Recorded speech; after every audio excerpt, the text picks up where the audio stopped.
দর্শক স্বাগত জানাচ্ছি সিএসআরএম জনতন্ত্র গণতন্ত্রে। আমরা মূলত চলমান ঘটনা কিংবা দিনের সবচেয়ে আলোচিত ইস্যু নিয়ে আমরা এই অনুষ্ঠানে আলাপ করে থাকি। আজকে আমরা বিষয়বস্তু ঠিক করেছি সংস্কার প্রক্রিয়ায় রাজনৈতিক দলের অংশগ্রহণ। দেশের যে চলমান সংস্কার প্রক্রিয়া চলছে, সামনে একটি সুষ্ঠু নির্বাচনের জন্য সেই সংস্কার প্রক্রিয়ায় সবগুলো রাজনৈতিক দলের অংশগ্রহণ নিশ্চিত করার জন্য বিভিন্ন রাজনৈতিক দলের পক্ষ থেকে যেমন মতামত এসেছে, রাজনৈতিক দলের বাইরে যারা সচেতন নাগরিক সমাজ আছে তাদের দিক থেকেও কিন্তু এই ধরনের বক্তব্য এসেছে। তো মোটামুটি আমরা এই ইস্যুতেই আজকে আলাপ করতে চাই। স্টুডিওতে দুইজন অতিথি আমাদের সঙ্গে যুক্ত হয়েছেন। আমাদের সঙ্গে যুক্ত হয়েছেন বিএনপির সাবেক আহ্বায়ক, ছাত্রদলের প্রশিক্ষণ বিষয়ক সম্পাদক, একই সঙ্গে এবিএম মোশাররফ হোসেন, এবং আমাদের সঙ্গে যুক্ত হয়েছেন সুপ্রিম কোর্টের আইনজীবী এবং সাবেক ছাত্র ইউনিয়নের সাবেক সভাপতি অ্যাডভোকেট হাসান তারিক চৌধুরী। আপনাদের দুইজনকে স্বাগত জানাচ্ছি সিএসআরএম জনতন্ত্র গণতন্ত্রে। আমরা মূলত আজকে যে বিষয়বস্তু ঠিক করেছি যে সংস্কার প্রক্রিয়ায় রাজনৈতিক দলের অংশগ্রহণ কতখানি আসলে গুরুত্বপূর্ণ, সেই ইস্যুতেই আমরা আলাপ করতে চাই। ইতিমধ্যেই সেনাপ্রধানও কিন্তু একটি বার্তা দিয়েছেন যে সংস্কারে রাজনৈতিক দলকে রাখতে হবে। তো প্রথমেই যদি হাসান তারিক চৌধুরী আপনার কাছে আসতে চাই, আপনি কি মনে করেন রাজনৈতিক দলের অংশগ্রহণটা সংস্কার প্রক্রিয়ায় আরো কিভাবে আনা উচিত? ধন্যবাদ, এবং আপনার মাধ্যমে নিউজ 24 এর দর্শক এবং যারা কলাকুশলী সবাইকে শুভেচ্ছা। দেখুন, এই সময়কালে সংস্কার হলো সবচেয়ে বহুল চর্চিত এবং আলোচিত শব্দ, এবং সংস্কারটা প্রধানত ফোকাস করে হলো আমাদের নির্বাচন ব্যবস্থার সংস্কার। এবং কোন ধরনের নির্বাচন ব্যবস্থা, যে নির্বাচন ব্যবস্থার জন্য আমরা রাজপথে দীর্ঘ 16টি বছর লড়াই করেছি, এবং আমরা যারা দীর্ঘদিন ধরে শুধু রাজনৈতিক দল না, রাজনৈতিক দল ছাড়াও সিভিল সোসাইটি, পেশাজীবী সংগঠন, আমরা সকলেই বলেছিলাম যে একটা নির্দলীয় নিরপেক্ষ তত্ত্বাবধায়ক সরকারের অধীনে একটা অংশগ্রহণমূলক বিশ্বাসযোগ্য একটা নির্বাচন আমাদের বাংলাদেশে অনুষ্ঠিত করার কথা। কিন্তু আমরা দেখেছি যে বিগত স্বৈরাচারী সরকার তারা এই দাবির প্রতি মোটেও কর্ণপাত করেনি, এবং একটা পর্যায়ে যখন আমরা দেখেছি যে নির্বাচন কমিশন গঠন হয়েছে, সেখানে সার্চ কমিটি হয়েছে, সেটিও একটি প্রহসনে পরিণত হয়েছে। তো আমরা চাই যে এই লড়াইয়ের চেতনাকে ধারণ করে আজকে আমরা গণতন্ত্রের জন্য এখনো সংগ্রাম করছি। গণতন্ত্রের লড়াই কিন্তু শেষ হয় নাই। তো সংস্কার সেই গণতন্ত্রের লড়াইয়েরই একটি অংশ। সেখানে রাজনৈতিক দলের অংশগ্রহণ ছাড়া এবং সকল মতপথের যারা বাংলাদেশের চেতনায় মহান মুক্তিযুদ্ধে বিশ্বাস যারা করে, স্বাধীন বাংলাদেশে যারা বিশ্বাস করে, এই রাষ্ট্রীয় ভূখণ্ডের সার্বভৌমত্বে যারা বিশ্বাস করে, এবং সকল ধর্মের মানুষের, সকল মতের মানুষের গণতান্ত্রিক অধিকারে যারা বিশ্বাস করে, সেরকম একটা সংস্কার তো হতেই হবে, এর তো কোনো বিকল্প নেই। কিন্তু সংস্কারের নামে আমরা যদি দেখি যে অতীতকালের মতো আবারও কোনো প্রহসন হচ্ছে, রাজনৈতিক শক্তিকে বাদ দিয়ে কোনো বিরাজনীতিকরণের চর্চা হচ্ছে, তাহলে কিন্তু সংস্কার প্রশ্নবিদ্ধ হয়ে যাবে। এখানে অনেক প্রশ্ন আসতে পারে যে রাজনীতিতে, রাজনৈতিক লড়াই সংগ্রামে একটি রাজনৈতিক শক্তি জনগণের আস্থা অর্জন করে, জনপ্রিয়তা অর্জন করে, এবং তারা জয়ী হয়। আবার অপরদিকে আরেকটি রাজনৈতিক শক্তি তারা জনগণের কাছে ধিকৃত হয় এবং পরাজিত হয়। তাহলে সংস্কার পরাজিত এবং বিজয়ী উভয় পক্ষকে নিয়ে হবে, নাকি যারা শুধু বিজয়ী হয়েছে, আমরা যারা বিজয়ী হয়েছি শুধু আমাদেরকে নিয়েই হবে? এই প্রশ্ন কিন্তু আপনি একটা একাডেমিক বিতর্ক হিসাবে এবং গণতান্ত্রিক বিতর্ক হিসেবে সামনে আসতে পারে। আমরা দেখেছি। আমি আপনার কাছে আবারও আসছি এই প্রসঙ্গে, একটু এবিএম মোশাররফ হোসেনের কাছে আসতে চাই।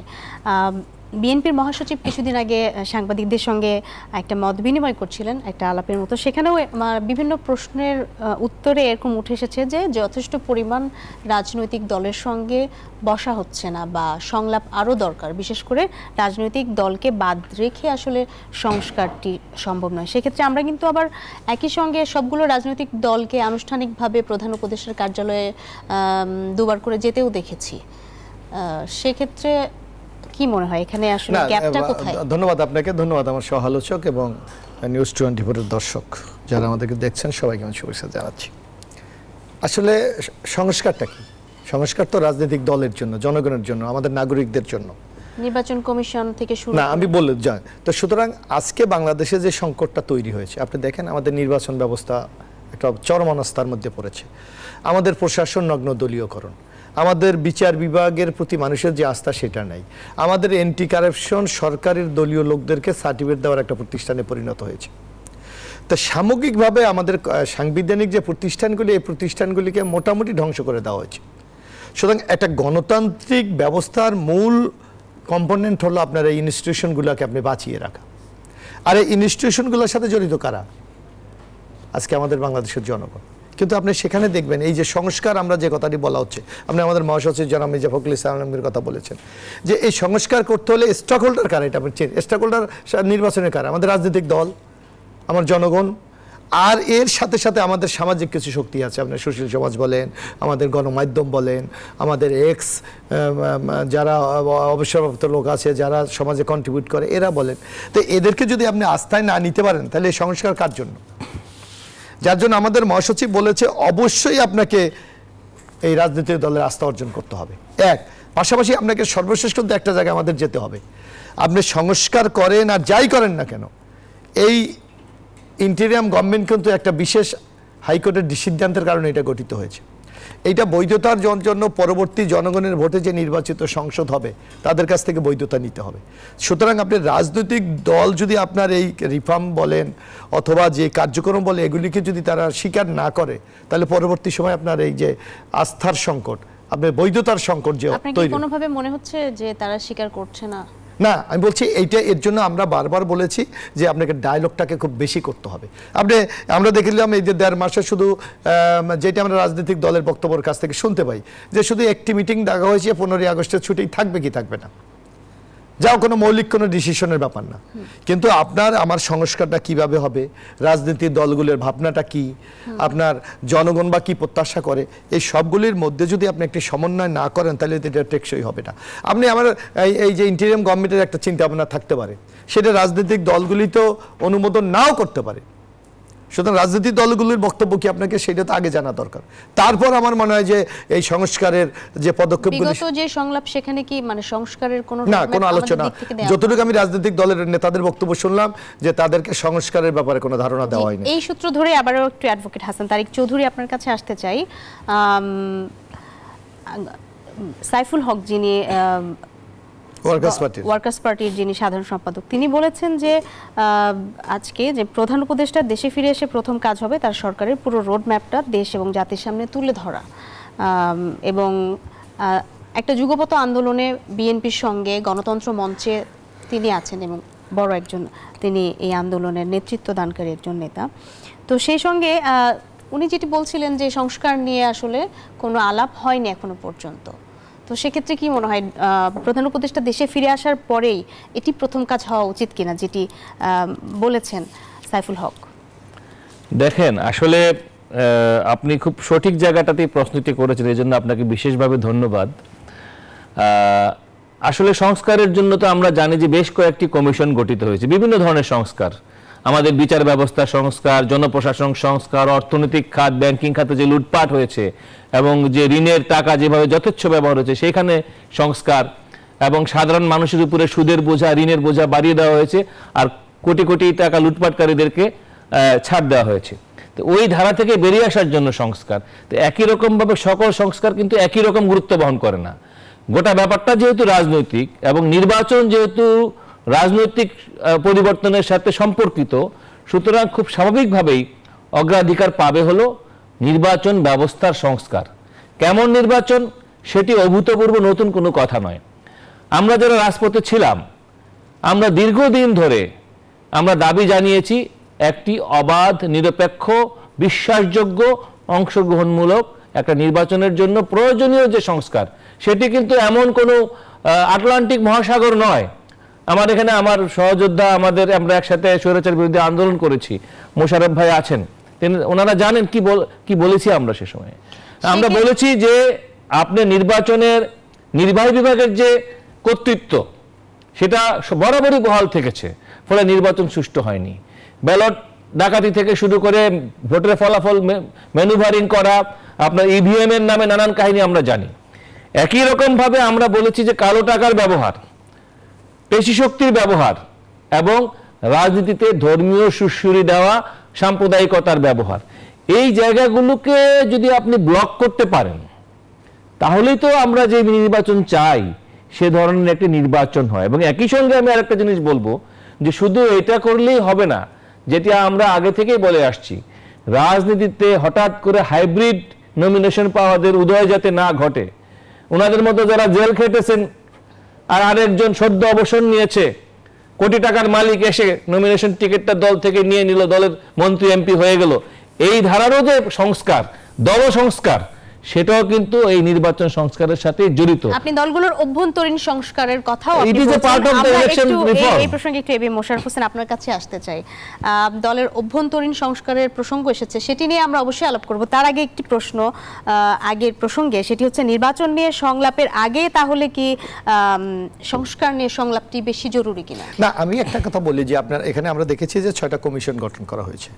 আপনার ইলেকশন কমিশন সংস্কারের জন্য, জুডিশিয়াল সংস্কারের জন্য, এন্টি কারাপশন, তারপর প্রশাসন, এগুলি 6টা জায়গা হয়েছে। এখন আপনি এবং বলা হয়েছে 3 মাসের মধ্যে তারা একটা রিপোর্ট তৈরি করবে, করে রাজনৈতিক দলগুলির সাথে এরা সংলাপে বসবে। বসার পর এই উভয় পক্ষের যারা আমরা স্টক হোল্ডার, এদের মধ্যে যদি একটি সমঝোতা হয় তারপর একটি চূড়ান্ত সিদ্ধান্ত হবে। এখন কাজের সুবিধার্থের জন্য, এইটার জন্য আমরা রাজনৈতিক দলগুলোর, আপনি সাইবুল সাহেবের কথা বলেছেন, অথবা আমাদের নেতা মির্জা ফখরুল ইসলাম আলমগীর যদি আপনি দেন, তারা বলেছে আপনারা কি করতে চান আমাদের কাছে সেইটা মুখ্য বিষয় না, আপনারা এইটার জন্য একটা রোড ম্যাপ দেন। যে আমরা এই যেমন এখন বলা হচ্ছে যে এই সংস্কার, এই 6টা কমিশন 3 মাসের মধ্যে রিপোর্ট দেবে, তাহলে 3 মাসের মধ্যে যদি আপনি রিপোর্ট দেন তাহলে আলোচনা আমাদের কতদিন লাগবে? জানুয়ারি থেকে সম্ভবত আলোচনা না, আপনার রিপোর্ট তো তাইলে আমরা তো মোটামুটি একটা ধারণা পাচ্ছি আমাদের 3 মাস রিপোর্ট তৈরি করতে। 3 মাস যদি আপনার রাজনৈতিক দল বা অন্যান্য সামাজিক শক্তির সাথে আপনার সংলাপ, তারপর আপনার এখানে আজকে প্রধান নির্বাচন উপদেষ্টা কিন্তু আমেরিকাতে একটি কথা বলেছে যে ভোটার লিস্ট চূড়ান্ত হলেই নির্বাচনের তারিখ। এখন আপনি কিভাবে ভোটার লিস্ট চূড়ান্ত করবেন সেই ব্যাপারে তো আপনার রূপরেখা দরকার। এটা আমাদের সেনাবাহিনীর যিনি প্রধান উনি বলেছেন 18 মাসের মধ্যে গণতন্ত্র ফিরিয়ে দেওয়া উচিত। উনি কিন্তু তাও কেয়ারটেকার গভর্নমেন্টের উপর ছেড়ে দিয়েছে, ইন্টারিম গভর্নমেন্টের উপর। এখন আপনি আজকে মাননীয় প্রধান উপদেষ্টা বলেছেন, ডক্টর ইউনূস সাহেব বলেছে যে চূড়ান্ত ভোটার তালিকা হলে, তো এখন চূড়ান্ত ভোটার তালিকার জন্য আপনি কি পদক্ষেপ নিচ্ছেন সেটা তো আগে আপনার ভোটারদেরকে জানাতে হবে, আপনার নাগরিককে জানাতে হবে। সুতরাং এই জিনিসগুলিকে যখন আপনি একটি চূড়ান্ত রূপরেখা প্রণয়ন করবেন, আমার মনে হয় আমাদের রাজনৈতিক দল অন্যান্য যারা মতামতটা দেবে তাদের জন্য একটি সুবিধা হবে। আর আপনি একটা অনন্তকাল তো কোনো কিছু চলতে পারে না। আপনি বলবেন যে আমরা সংস্কার করছি, কতদিনের সংস্কার করবেন আপনি? আপনার স্পষ্ট মনে আছে এখানে আসাদ তারিক সোহেল চৌধুরী আছে, আমরা যখন এরশাদ বিরোধী আন্দোলন করেছিলাম, এরশাদ তো আমাদের সামাজিক সকল প্রতিষ্ঠানকে ভেঙে চুরমার করে দিয়েছে, আপনার খেয়াল আছে? তারপরও কিন্তু বিচারপতি শাহাবুদ্দিন সাহেব মাত্র 3 মাসের মধ্যে বাংলাদেশের ইতিহাসে সবচেয়ে একটি অবাধ সুষ্ঠু নিরপেক্ষ নির্বাচন করে দিয়েছে। কিভাবে সম্ভব? অর্থাৎ সেই মেসেজটা উনি দিতে পেরেছে যে আমি বিচারপতি শাহাবুদ্দিন আহমেদ, আমি কোনো দল বুঝি না, আমি কিছু বুঝি না। এই বিষয়টিকে সমর্থন করছেন কি করছেন না? এই যে সেনা প্রধান না, আমি বলছি 3 মাসে যদি আপনার বিচারপতি শাহাবুদ্দিন সাহেব একটি অবাধ সুষ্ঠু নিরপেক্ষ নির্বাচন দিতে পারে, তাহলে ওই 18 মাসে পারবে না কেন? এর সদিচ্ছাটা দরকার এবং জনগণকে আস্থায় রাখতে হবে। জনগণের মধ্যে যদি কোনো কারণে একটা রং ইনফরমেশন যায় যে এরা মনে হয় যে কোনো কারণে সময় ক্ষেপণ করতে চায়, তাইলে আপনি যত পজিটিভ স্টেপ নেবেন সেটাও কিন্তু আপনার একটা নেগেটিভ বার্তা কিন্তু সাধারণ মানুষের কাছে যাবে। যে যার জন্য আমরা স্পষ্ট ভাষায় বলতে চাই, আপনি একটা রোড ম্যাপ দেন, আপনি কি কখন করতে চান, এই তালিকাটা যদি আপনি জনগণের সামনে উপস্থাপন করেন, আমার মনে হয় জনগণ একটা আস্থার সংকট থেকে অনেকটা রক্ষা পাবে। হাসান তারিক চৌধুরী, আপনার কাছে আবারও আসতে চাই। চূড়ান্ত ভোটার তালিকার জন্য কি উদ্যোগ নেওয়া হয়েছে প্রশ্ন রেখেছেন এবিএম মোশাররফ হোসেন। চূড়ান্ত ভোটার তালিকার বিষয়টি আসলে কখন শুরু হবে? নির্বাচন কমিশন সংস্কারের পরেই তো মনে হয় উচিত তো তাই, কিন্তু বিষয়টা হলো যে এটা নিয়েও কিন্তু অনেক বিভ্রান্তি রয়েছে। এটি স্বরাষ্ট্র মন্ত্রণালয়ের কাছে চলে যাওয়ার কথা ছিল, এটি অনেক কিছুর সাথে কানেক্টেড ছিল এবং এখানেও কিন্তু অনেক ধরনের জালিয়াতির ব্যাপার রয়েছে। এটা ভেরিফাই করবে কে? আমাদের প্রশাসনিক ব্যবস্থা তো কার্যত ভেঙে পড়েছিল এবং সেই ভেঙে পড়া প্রশাসনিক ব্যবস্থাকে তো তুলে দাঁড় করানো যায়নি। আমরা এক ধরনের অভ্যুত্থান পরবর্তী পরিস্থিতির মধ্যে রয়েছি, সবকিছুই হলো একটা ফ্লুইড অবস্থায় রয়েছে।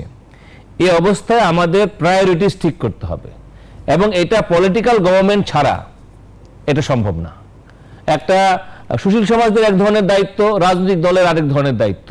ফলে ভোটার তালিকা প্রণয়ন, নির্বাচনী আচরণবিধি, কারা নির্বাচনের যোগ্য কারা অযোগ্য, রাজনৈতিক দলগুলোর মনোনয়ন প্রক্রিয়া কি হবে, এবং একটা ইলেকশনকে ফ্রি অ্যান্ড ফেয়ার করার জন্য যে ধরনের পূর্ব শর্তগুলোকে আনয়ন করা দরকার, এইটা কোনো রকেট সায়েন্স না যে এটার জন্য আমাকে 18 মাস অপেক্ষা করতে হবে। জি হাসান তারেক চৌধুরী, আমরা এই প্রসঙ্গে আরো বিস্তারিত আলাপ করব, কিন্তু একটি বিরতি নিতে হচ্ছে। দর্শক, সিএসআরএম জনতন্ত্র গণতন্ত্রে একটি বিরতি নিচ্ছি, আশা করছি সাথেই থাকবেন। দর্শক, বিরতির পরে আবারও স্বাগত জানাচ্ছি সিএসআরএম জনতন্ত্র গণতন্ত্রে। আমরা মূলত আলাপ করছিলাম সংস্কার প্রক্রিয়ায় রাজনৈতিক দলের অংশগ্রহণ এই বিষয়ে। এবিএম মোশাররফ হোসেন, আপনার কাছে আবারও আসতে চাই। সরকার গঠিত যে 6টি কমিশন, সেটার মধ্যে নির্বাচন প্রক্রিয়া সংস্কার কমিশনের প্রধান অধ্যাপক বদিউল আলম মজুমদার তিনি বলেছেন যে রাজনৈতিক দলের সঙ্গে আমরা সরাসরি সংলাপ করব না, এটা আমাদের অন্তর্বর্তীকালীন সরকারই করবে, আমরা তাদেরকে প্রস্তাব দিব। কমিশন প্রধানের এই বক্তব্যকে আপনি কিভাবে দেখেন? না, এটা হলো অরিজিনালি তো আপনার শপথ গ্রহণ করেছে যারা আমাদের মাননীয় উপদেষ্টা সহ উপদেষ্টা মণ্ডলী, আর এই যে যারা কমিশন হয়েছে এটা কিন্তু সরকারের সহায়তা করার জন্য একটি বিশেষ কমিটি। সুতরাং হয়তো ওনার পক্ষ থেকে উনি সঠিক বলেছে, কিন্তু মূল বাস্তবায়ন তো আপনার করতে হবে রাজনৈতিক দলগুলির মতামতের ভিত্তিতে। তো আমি আমি আমি প্রস্তাবের আগে কি আপনারা চান কিনা? অবশ্যই এটা যদি আপনার মানে আলোচনার আগে যদি রাজনৈতিক দলগুলির কাছে একটা যদি মতামত ওনারা নিতে পারতেন, তাহলে আমার মনে হয় তাদের রিপোর্টটা প্রণয়ন করতে অনেকটা সহজ হতেন। এখন আপনি দেখেন এটা সময় দীর্ঘ করার একটা প্রক্রিয়া হতে পারে। প্রথম তারা নিজের একটা তৈরি করবে 3 মাসে, তারপর রাজনৈতিক দলগুলির সাথে তারা সংলাপ করবে আরও 3 মাস 6 মাস, তারপর আবার সুশীল সমাজ, সামাজিক শক্তি, এই যে গণমাধ্যম আরও 3 মাস, 9 মাস অটো চলে যাবে। অথচ স্টার্টিংয়ে যদি আপনার রাজনৈতিক দলগুলির মতামতটা নিয়ে নিতে পারতেন, তাহলে আমার মনে হয় রিপোর্টটা চূড়ান্ত করা অনেকটা সহজ হতেন। এবং ওই রাজনৈতিক দলগুলির কি ডিজায়ার, এই ডিজায়ারটাকে তারা মাথায় রেখে যদি একটি রিপোর্ট প্রণয়ন করতেন, সেটা আমার মনে হয় সবচেয়ে বেশি কার্যকরী হতেন। ইতিমধ্যে আপনি দেখবেন এর পাশাপাশি আমি মনে করি এই ডায়লগ কিন্তু সরকার শুরু করে দেওয়া উচিত, কারণ ডায়লগ তো শুধু ফর্মাল হবে তা না, ইনফর্মালে আমরা যে কথা বলছি এখান থেকেও কিছু বেরিয়ে আসতে পারে। আজকে পত্রিকায় প্রতিনিয়ত আপনি আর্টিকেল লিখছে যে কি সংস্কার কি হওয়া উচিত, একজনের ভাবনা তুলে ধরছে। আজকে সরকার তার বিভিন্ন যে যেমন নির্বাচন কমিশন সচিবালয় আছে, তার একটা সংলাপ আয়োজন করতে পারে। আজকে আমাদের হাইকোর্ট আছে, বিচার বিভাগ আছে, তারা একটি আয়োজন করতে পারে। অর্থাৎ সকলকে ইনভলভ করে আপনি যত দ্রুত এই সংস্কারটা চূড়ান্ত করতে পারবেন ততই মঙ্গল। পাশাপাশি আপনি রেখা আমাকে একটি প্রশ্ন করেছিলেন যে এই সংস্কার তো রাষ্ট্রের ব্যাপার, দলগুলির মধ্যে ইন্টারনাল সংস্কার কি। আপনি দেখেন যে কোনো দলের একটি কিন্তু সাংগঠনিক কাঠামো আছে। যেমন আমরা বাংলাদেশ জাতীয়তাবাদী দল, আমাদের কেন্দ্রীয় কমিটি থেকে শুরু করে ওয়ার্ড পর্যন্ত কমিটি কিন্তু আছে, এবং প্রতিনিয়ত কিন্তু তার একটা গঠনতন্ত্রের মধ্যে একটা কার্যক্রমের মধ্যে আছে। সুতরাং আমি মনে করি এইটাও কিন্তু একটা সংস্কারের একটি অংশ। মানে ত্যাগীদেরকে আপনারা মূল্যায়ন করছেন? ত্যাগীও না, আপনি মনে করেন একটা ধরেন আপনার ওয়ার্ড কমিটি, আমার একটা ওয়ার্ড কমিটির একটা কাঠামো আছে, সেখানে আমার সভাপতি আছে, আমার সম্পাদক আছে, আমার অন্যান্য সম্পাদক আছে, তারা প্রতিনিয়ত কিন্তু লোকাল যারা আমার অন্যান্য সমর্থক আছে বা কর্মী আছে তাদের সাথে কিন্তু একটা মতবিনিময় হচ্ছে, তারা কি চাচ্ছে সেইটা তারা ওয়ার্ড থেকে ইউনিয়নে জানাচ্ছে, ইউনিয়ন উপজেলা যাচ্ছে। তো রাজনৈতিক প্রক্রিয়াতে একটা ডেমোক্রেটিক প্রসেসের ব্যাপার। এটা যত প্র্যাকটিসটা আপনি বেশি করতে পারবেন তখন গণতন্ত্রের প্রক্রিয়াটা তত বেশি জোরালো হবে। এবং আপনি দেখেন এই যে নির্বাচনের সময় আপনি দেখবেন যে নির্বাচনের সময় যারা নমিনেশন এই যে কারা পাবে, নির্বাচন প্রসঙ্গে আমরা পরের অংশে আসি। আমরা একটু আবারও অ্যাডভোকেট হাসান তারেক চৌধুরী আপনার কাছে আসি। এই যে কমিশন যেই প্রস্তাবটি দেবে আগে বলছেন রাজনৈতিক ব্যক্তিত্ব, তারা বলছেন যে কমিশনের উচিত হবে আগে আলাপ করে প্রস্তাবটি তৈরি করা। আপনি এই বিষয়টিকে মানে কমিশনের এই সিদ্ধান্তকে কতখানি যুক্তিযুক্ত মনে করছেন? কমিশনের অ্যাপ্রোচটা পজিটিভ, কারণ তারা মানে এই কথার মধ্য দিয়ে প্রমাণিত হয় যে যারা হলো স্টেক হোল্ডার, ইলেকশনের যারা অংশীজন, তারা তো প্রধানত রাজনৈতিক দল। তো তাদের কাছ থেকে যদি আগে শুনে নিতে পারেন, তাহলে তাদের রিফর্ম প্রপোজালের যে ড্রাফটটা, প্রাথমিক খসড়াটা তৈরি করা তাদের জন্য সহজতর হয়, যেটা মোশাররফ ভাই বললেন। তো এখন আমি আপনাকে তথ্য হিসেবে বলতে চাই, যেমন ধরেন যে বাংলাদেশে অনেক রাজনৈতিক দল রয়েছে যারা 50 বছরের পুরানো, 40 বছরের পুরানো, এবং অনেক অংশীজন রয়েছে যারা এটা নিয়ে ইতিমধ্যেই তাদের লিখিত পঠিত অনেক কাজ আছে। তার মধ্যে আমি উদাহরণ হিসেবে বলতে চাই বাংলাদেশের কমিউনিস্ট পার্টির কথা। বাংলাদেশের কমিউনিস্ট পার্টির একটা ছাপানো বই আছে ছোট, তার মধ্যে 53টা পয়েন্ট আছে, যেখানে এক এক করে বাংলাদেশের নির্বাচন সংস্কার কেমনতর হওয়া উচিত সেটা লিখিত করা আছে। সেটা বিভিন্ন সময়ে বিভিন্ন সরকারকে দেওয়া হয়েছে, কারণ একটা নির্দলীয় নিরপেক্ষ তত্ত্বাবধায়ক সরকারের অধীনে একটা ইলেকশন করানোর জন্য।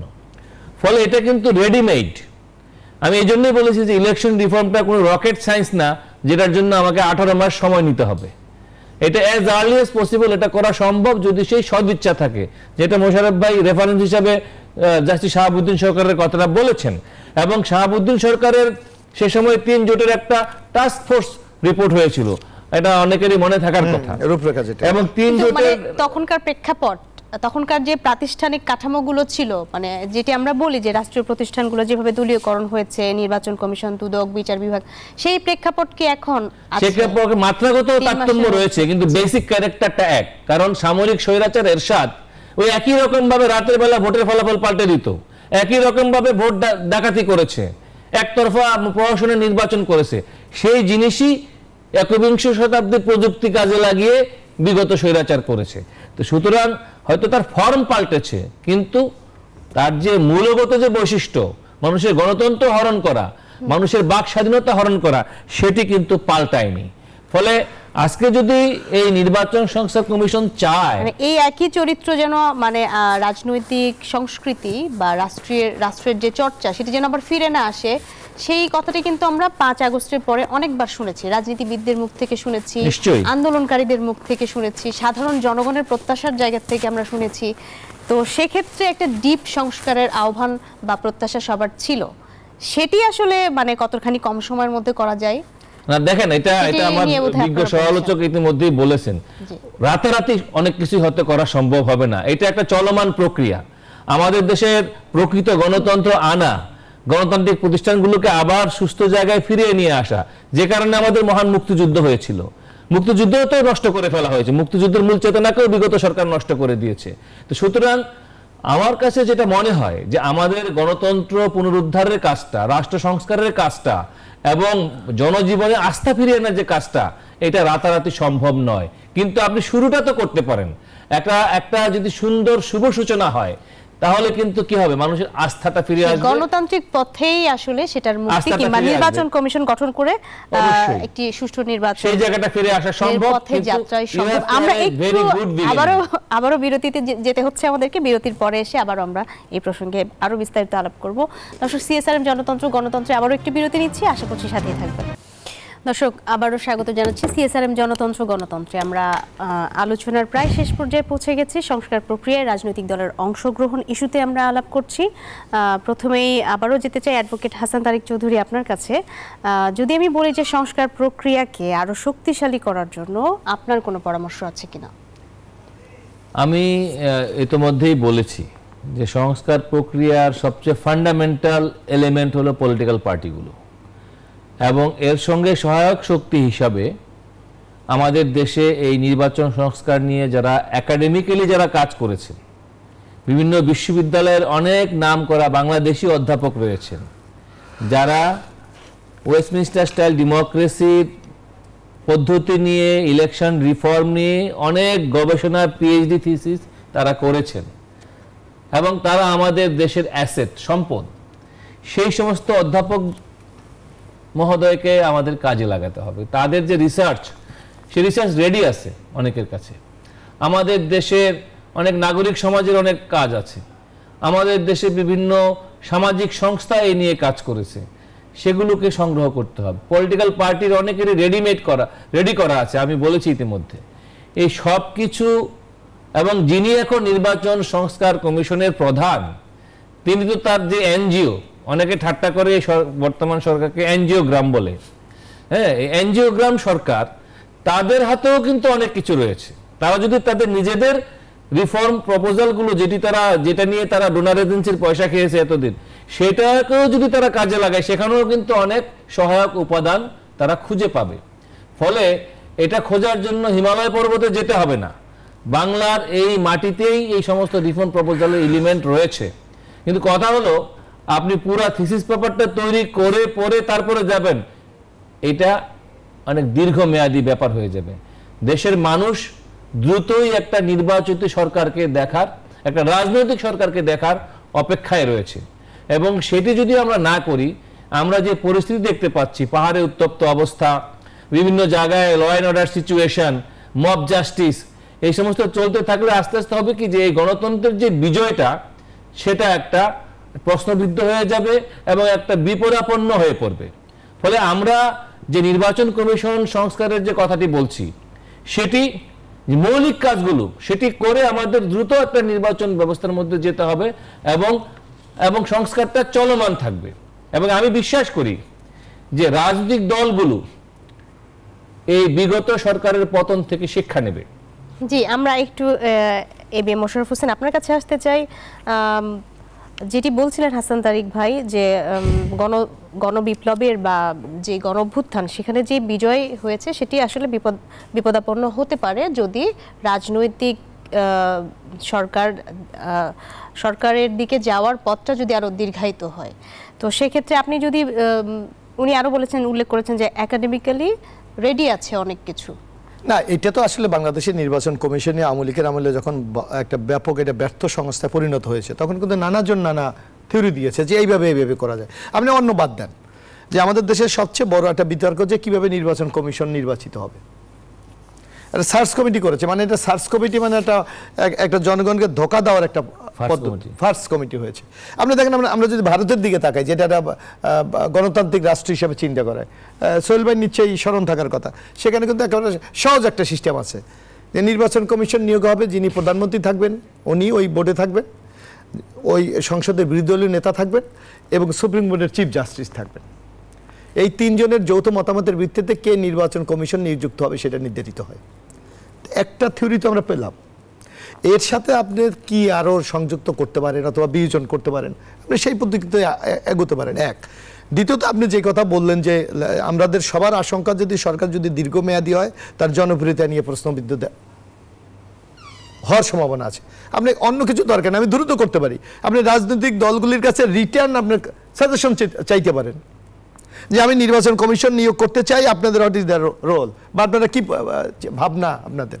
আমার মনে হয় বাংলাদেশের সব রাজনৈতিক দল এটা যদি সরকারকে দিতে, মানে ইন্টেরিয়াম গভর্নমেন্টকে দিতে সর্বোচ্চ 15 দিন সময় লাগতে পারে। তা আপনি যদি রিটার্ন একটা ডকুমেন্টারি পেয়ে যান আর আপনার চিন্তা ভাবনাকে এটা দিয়ে কিন্তু আপনি একটা চমৎকার একটা প্রেজেন্টেশন উপস্থাপনা করতে পারেন। আপনি একদিকে সময়ও বাঁচলো, অন্যদিকে রাজনৈতিক দলগুলির যে ভাবনা সেটাও কিন্তু আপনি পেয়ে গেলেন। পাশাপাশি আমাদের যারা বিজ্ঞজন আছে বা যারা এই ব্যাপারে এক্সপার্ট, তাদেরও আপনি একটি মতামত নিয়ে এটাকে একটি সমন্বয় আপনি করতে পারেন।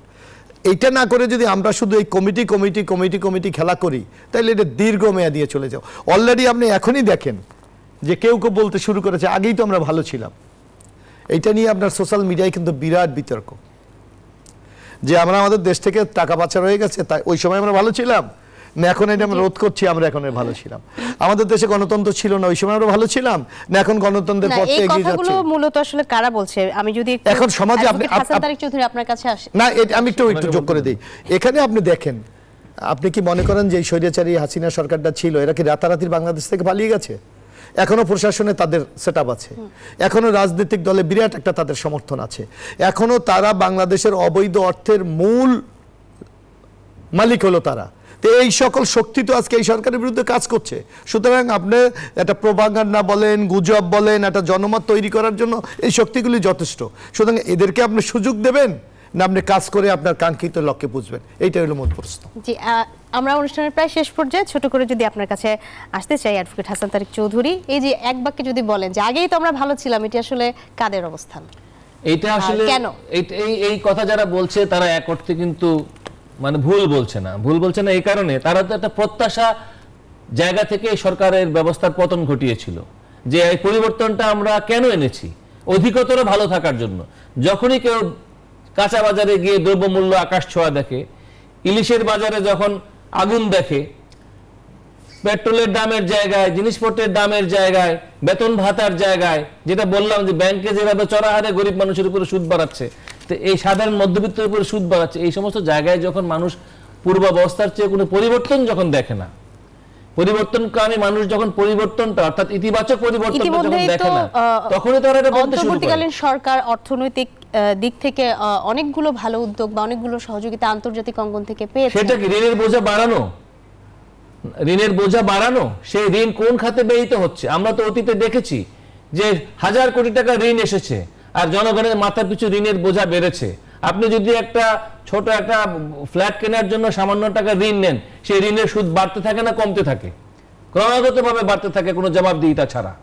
কিন্তু যে লোকটি হাজার কোটি টাকা পাচার করলো, তার পেছনে পেছনে ব্যাংক ঘুরে বেড়ায় এবং তার কাছ থেকে একটি পয়সা উদ্ধার করতে পারে না। আমরা একটা স্থায়ী ইতিবাচক সমাধানের দিকেই হয়তো হাঁটবো, সেই প্রত্যাশায় রাখছি। আমরা অনুষ্ঠানের একেবারে শেষ পর্যায়ে রয়ে গেছি। আপনাদের দুজনকেই অসংখ্য ধন্যবাদ সিএসআরএম জনতন্ত্র গণতন্ত্র আমাদের সঙ্গে যুক্ত হওয়ার জন্য। দর্শক, এই ছিল মোটামুটি আজকের সিএসআরএম জনতন্ত্র গণতন্ত্রে। আপনাদেরকেও অসংখ্য ধন্যবাদ আমাদের সাথে থাকার জন্য।